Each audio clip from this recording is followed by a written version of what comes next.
America என்பது உங்களுக்கு அதிக சம்பளம் தரக்கூடிய வேலையை மட்டும் தருவதில்லை. அது உங்களுக்கு ஒரு சிறந்த வாழ்க்கை முறையை தருகிறது. அது ரெண்டும் சேர்ந்து வருது.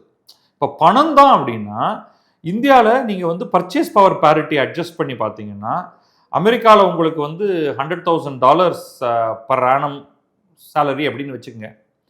அது இங்கே 24 லட்சம் ரூபாய், மாதத்துக்கு 2 லட்சம் ரூபாய் கிடைத்தால், அது வந்து நீங்கள் அமெரிக்காவில் $100,000 வருமானம், ஆண்டு வருமானம் வாங்குவதை விட அதிகமான ஒன்று என்று நான் நினைப்பேன்.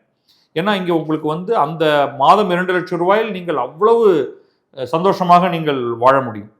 அங்கே $100,000 வாழ்வதில் கொஞ்சம் சிக்கல் கூட ஏற்படலாம். உங்களுக்கு இன்னும் 150, $150,000, $200,000 இருந்தால் நன்றாக இருக்குமே அப்படின்னு கேட்பீங்க. இப்போ பாருங்க, இந்த H1B விசாலேயே அவங்க என்ன சொல்றாங்கன்னா, $200,000 மேற்பட்ட வேலைகளுக்கு மட்டும்தான் விசாவே தரணும். அதற்கு கீழான வேலைகளுக்கு H1B விசா தரப்படக்கூடாதுங்கிறது தான் இப்போ அவங்க கொண்டு வந்திருக்கக்கூடிய வரைவு சட்டம். அது பாஸ் ஆகுமா இல்லையாங்கிறதெல்லாம் அடுத்த விஷயம். அப்போ 200,000 தான் வந்து ஒரு லிமிட்டா. அதற்கு கீழான வேலைகள் எதற்குமே இந்த சட்டம் பாஸ் ஆயிடுச்சுன்னா, இந்த எண்ணுக்கு கீழான எந்த வேலையும் நீங்கள் பார்க்கவே முடியாது. உங்களுக்கு விசாவே கிடைக்காது.